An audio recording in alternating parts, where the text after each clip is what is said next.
What do you say? Well, first of all, I'm for affirmative action temporarily, but for two reasons. First of all, you have to look at the university's purpose. It is to educate their students.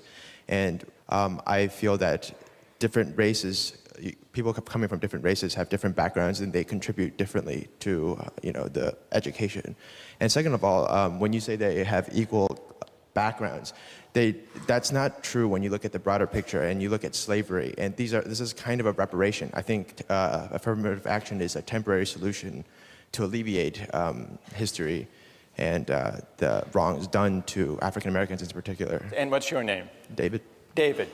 You say that affirmative action is justified, at least for now, as a way of compensating for past injustice, the legacy of slavery and segregation. Right.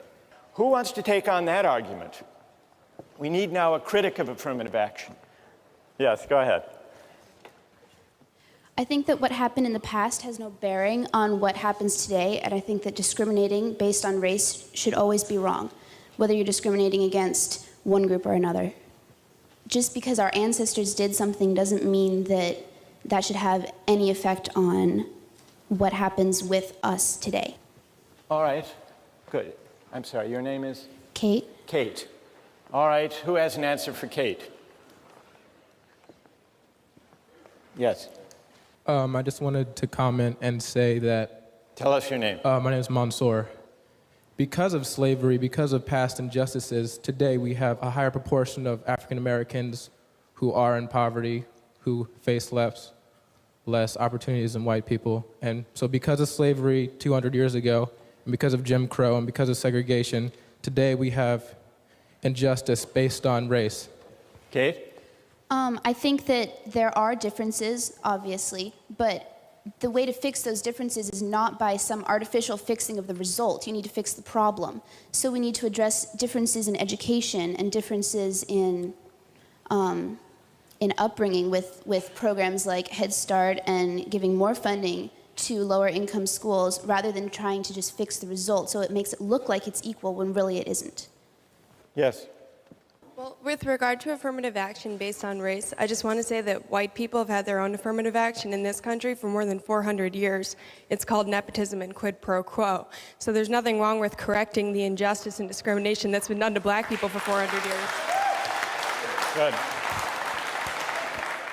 Tell us your name. Hannah? Hannah. All right, who has an answer for Hannah? And just to add to Hannah's point, because we need now someone to respond.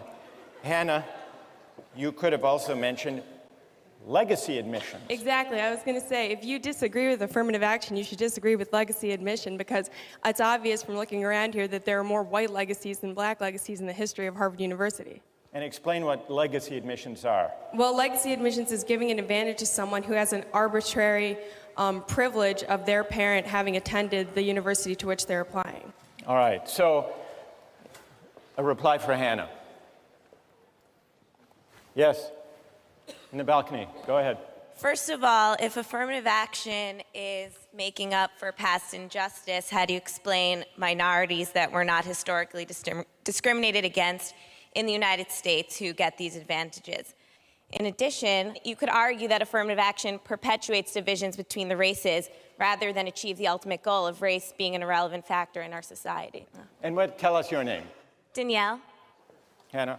I disagree with that, because I think that by promoting diversity in an institution like this, you further educate all of the students, especially the white students who grew up in predominantly white areas.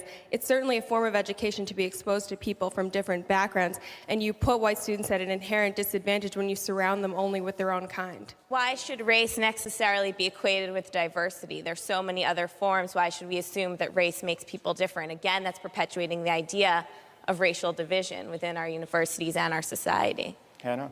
With regard to African American people being given a special advantage, it's obvious that they bring something special to the table because they have a unique perspective, just as someone from a different religion or socioeconomic background would as well. As you say, there are many different types of diversity. There's no reason that racial diversity should be eliminated from that criteria. Yes, go ahead. Racial discrimination is illegal in this country, and I believe that it was African American leaders themselves when Martin Luther King said he wanted to be judged not on the color of his skin, but by the content of his character, his merit, his achievements. And I just think that to decide solely based on someone's race is just inherently unfair. I mean, if you want to correct based on disadvantaged backgrounds, that's fine. But there are also disadvantaged white people as well. It shouldn't matter if you're white. Black. Tell us your name. Ted. Ted? Yes. Think of Hopwood. It's unfair to count race, or I assume you would also say ethnicity or religion. Yes.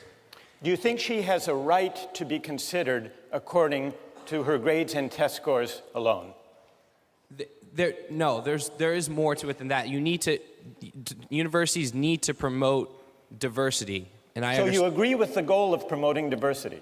There's ways to promote diversity besides discriminating against people solely based on a factor that they cannot control. All right, so what makes it wrong is that she can't control her race. She can't control the fact that she's white. That's the heart of the unfairness to her. Bree made a similar point, that basing admissions on factors that people can't control is fundamentally unfair. What do you say? There's a lot of things you can't control, and if you're going to go through it based on merit, like just based on your test scores, a lot of what you can achieve has to do with like the family background that you raised in. If both your parents were scholarly, then you have more of a chances of actually being more scholarly yourself and getting those grades. And you can't control what kind of family you were born into. So All right, I mean, good. That's a great rejoinder. What's your name? Da. Da. Ted, are you against advantages that come from the family you were born into? What about legacy admissions? I mean, I do believe that in terms of like a legacy admission, you shouldn't have a special preference. I mean, there is a legacy admission you could argue is another part of diversity. You could say it's important to have a small percentage of people that have several generation family attendance at a place like Harvard. However, that should not be an advantaged factor like race. That should just be another part of promoting diversity. Should it count at all? I think that Alumni status, should it count at all, Ted? yes, it should count. All right, I want to step back for a moment from these arguments. Thank you all for these contributions. We're going to come back to you. If you've listened carefully, I think you will have noticed 3 different arguments emerge from this discussion in defense of considering race and ethnicity as a factor in admissions. One argument has to do with correcting for the effects of educational disadvantage. That was Anisha's argument. This is what we might call the corrective argument. Correcting for differences in educational background, the kind of school people went to, the opportunities they had, and so on. That's one argument. What's worth noticing, though, is that that argument is consistent in principle with the idea that only academic promise and scholarly potential should count in admissions. We just need to go beyond test scores and grades alone to get a true estimate of academic promise and scholarly ability.